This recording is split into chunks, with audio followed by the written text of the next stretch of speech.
Olá, combatentes do canal da Guerra. Estou aproveitando o final de TFM aqui, eu queria falar rapidamente para vocês sobre o problema dos amputados na guerra da Ucrânia, né?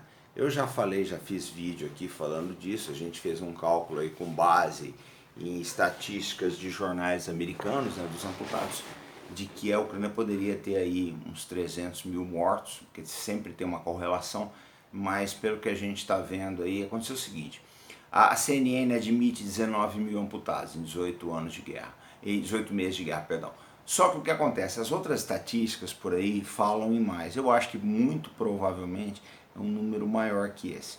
Aí eu fiz um cálculo, mostrei o vídeo aí, né? O cálculo que a gente faz da relação entre mortos e amputados. Geralmente é de 10 a 40 vezes, né? Para cada amputado você tem de 10 a 40 mortos. Isso depende de diversas condições, da modalidade de conflito, do sistema de evacuação, do sistema de medicina militar e uma série de outras coisas aí. Mas a média é essa, entre 10 e 40. Né? Mesmo que você fique na metade, entre 10 e 40 aí, a média, né, de 10 e 40 é 25. 25 vezes 19 dá quase meio milhão. Ou seja, não tem como o número de mortos da Ucrânia nessa guerra ser inferior aí a uns 400 mil mortos e provavelmente quase 1 milhão de baixas. O que é baixa? Já falei várias vezes aqui, quem é antigo no canal sabe disso. Baixa é, além de mortos, feridos, desaparecidos, prisioneiros de guerra, extraviados, desertores, etc. Então, o que acontece, né?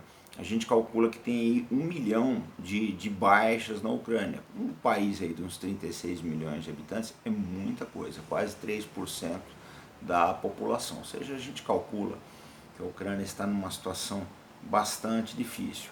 A pessoa fala, e a Rússia? A Rússia, primeiro, que é um país maior, segundo, já falei várias vezes, é outra técnica de guerra, etc. A gente calcula que as baixas sejam bem menores do que isso. Mas voltando à matéria da CNN, que eu vou deixar aqui na descrição para vocês, o que acontece é o seguinte: quando você tem um número de amputados, que nem esse aí, 19 mil, você sobrecarrega o sistema de saúde e a previdência social, porque essas pessoas elas já não vão mais exercer a sua profissão, né? Não dá para o cara exercer com toda a facilidade. Ele vai depender do Estado, não tem como, ele tem direito a uma pensão. E isso nós estamos falando dos mortos militares, porque a Ucrânia tem negligenciado dos amputados militares, porque a Ucrânia tem negligenciado muito os amputados civis. Um amputado militar, ele recebe um dinheiro aí para comprar uma prótese. Eu lembro que essas próteses não são baratas, né?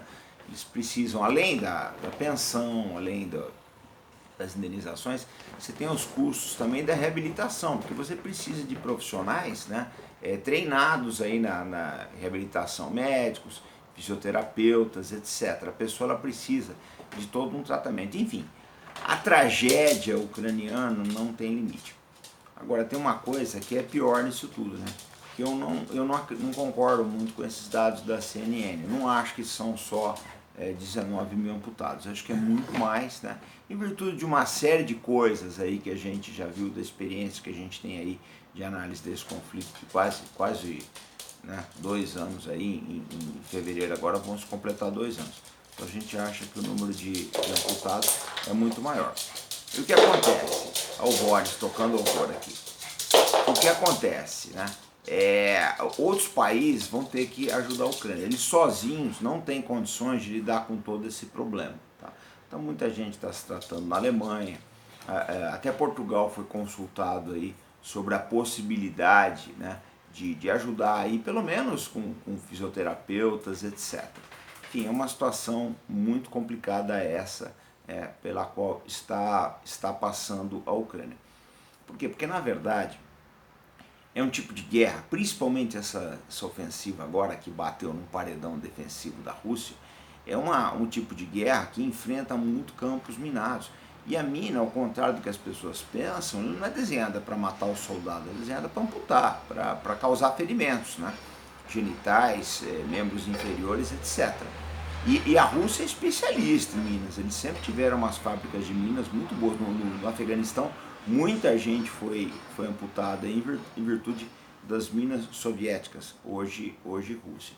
De maneira que esse é o quadro que nós temos hoje aí, né? Milhares de amputados, fora outros feridos mais graves também, né? Às vezes o cara, ele perdeu uma perna ou duas, mas ele ainda consegue, né, voltar a fazer uma série de atividades. Tem gente com ferimentos mais graves. Eu vi um caso ali de um rapaz, ele perdeu as duas mãos e os dois olhos. Então esse cara, ele depende da esposa para tudo, né? E ele é um dos, tem milhares aí, fora os mortos, né? A gente pega os vídeos aí do campo de batalha, saiu esses dias um vídeo da 60 Minutes dizendo o seguinte, que além da ajuda militar, os Estados Unidos estão dando dinheiro para pequenos comércios da Ucrânia e para mais de 57 mil profissionais aí de socorro médico, gente que trabalha com desminagem, etc. Então, na verdade é o seguinte, os Estados Unidos e o Ocidente estão segurando a economia da Ucrânia. A Ucrânia já não tem mais condições de andar sozinha, ela está completamente dependente do Ocidente. O problema é o seguinte, primeiro, a gente tem o caso aí, e essa reportagem da 60 Minutes, eu vou deixar aqui na descrição, ela mostra bem isso, a sociedade americana está começando a cansar da guerra. Segundo, que tem o problema do shutdown americano aí, né, do país, o Congresso não acertar o orçamento, o país ficar sem dinheiro.